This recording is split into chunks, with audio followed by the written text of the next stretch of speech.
Ta paroda tai jau nebesuskaičiuosiu, žinok. Kelinti metai, 24, bent jau tiek žinau.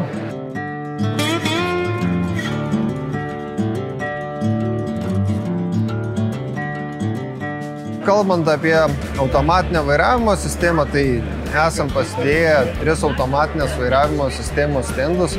Šiaip būtent CHC labai stipriai populiarimu kylo praeitais metais, nes jau šiek tiek jų buvo, kaip sakant, naudojamų dar ankstesniais metais. Žmonės pamatė, kad tikrai pasiteisinęs būtent šito gamintojo gaminys yra, nes normaliai CHC daro labai daug ką paremta RTK technologija, tai ten ekskavatorių, buldozerių, greiderių automatikos sistemos, traktorių automatika, GNSS imtuvai geodėzininkam ir jie tiesiog stiprus ant tų RTK paremtų technologijų ir patys gamina ir tas RTK bazinės stotis. Tai ir iš tikrųjų tą populiarėjimą labai stiprų ir labai greitai matom. Vienas iš dalykų yra, dėl ko jos taip išpopuliarėjo, kad Lietuvoje yra visiškai nemokamas Lietposo RTK tinklas. Tai vadinasi, kad už RTK signalą žmonėms visiškai nieko nereikia mokėti. Jeigu jau reikia mokėti, tai vadinasi, ar prekybininkas, ar tas gamintojas nori kažko už tą RTK atrakinimą ar ką, o CHC nereikia visiškai nieko mokėti.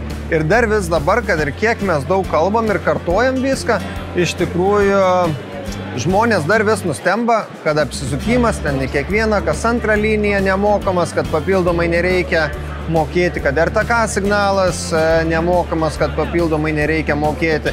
Daržininkas dar vienas šiandien irgi buvo nustebęs, kai jam pasakėm, kad su už itin lėtą vairavimą, kai tenais, ypač daržininkam, kas ten kopūstų, česnakų sodina, sodinime reikalingas itin lėtas vairavimas, kad už tą itin lėto vairavimo funkciją nereikia papildomai mokėti. Tai paprasčiausiai vienas dalykas, kad šita sistema gali tikrai tiesiai važiuoti ir dirba jį, kaip sakant, pasteisinus tuo. Ir antras dalykas, kad turi krūvą papildomų funkcijų ir už jas nieko neprašoma. Mes duodam iš karto ūkininkui visiškai viską, kas yra sukurta, kiek yra sukrauta, kad neprašom tų papildomų mokesčių. Ir tai yra vienas iš dalykų, dėl ko išpopuliarėjo. Kitas dalykas, tai aišku, yra pati sistema turi gerai veikti, o antras dalykas yra servisas. Turim senesniems žmonėms ar nepratsams su tokiom technologijom naudotis.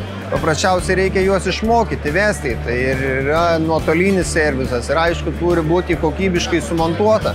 Tiek traktoriams su hidrauliniu paruošimu, kai vairas nesisukuoja, tiek elektrinis vairas, tie darbai turi būti atlikti gerai, jeigu norima, kad tikrai tiksliai dirbtų ta sistema.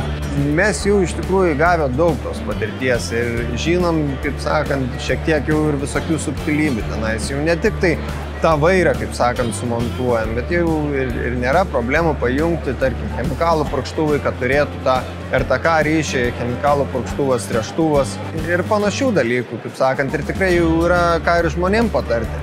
Čia iš tikrųjų, ką mes matom, tai elektrinį tą paprasčiausiai vairą, kai apkeičiamas yra traktoriaus vairas, yra kitas variantas hidraulinis vairavimas. Tai hidrauliniu vairavimu, tai mes montuojam tik tai tuos traktorius, kurie turi gamyklinį hidraulinį paruošimą, kaip sakant. Tokiu atveju vairas nėra keičiamas, jis nesisukinėja paprasčiausiai traktoriai vairuoti. Tai dažniausiai, jeigu žmonės ir turi tą hidraulinį paruošimą, pirkėjai yra tiesiog naujesni traktoriai. Galbūt vienas kitas iš tikrųjų yra, kas jau įsidiegęs tą hidraulinį vairavimą, tai tiesiog pirkdami ir galvojo, pirko traktorių, nemokėjo papildomai daugiau už automatinę vairavimo sistemą, nes faktas tų vadinamų high-endinių brandų ganėtinai brangiai kainuoja, kai naują perkant. Paskui lygiai tą pačią sistemą įmontuoji, tiesiog būna dar vienas ekraniukas.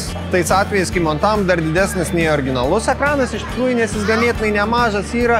Ir kaip sakant, ir dar kamera yra, gali matyti, kaip tavo padargas dirba. Tai kaip sakant, jeigu du ekranai traktoriai yra, tai tikrai nepamaišo. Jeigu žmogus turi hidraulinį paruošimą traktoriui, tai dažniausiai renkasi automatinę vairavimo sistemą su hidrauliniu paruošimu. O aišku, jeigu turi senesnį, tai jokių problemų. Dar viena iš specifikų yra, kad ganėtinai stiprus motoras ir, tarkim, gali įdėti, jeigu nori, ir Kirovą ar kažkį senesnį traktorių, irgi nėra problemų.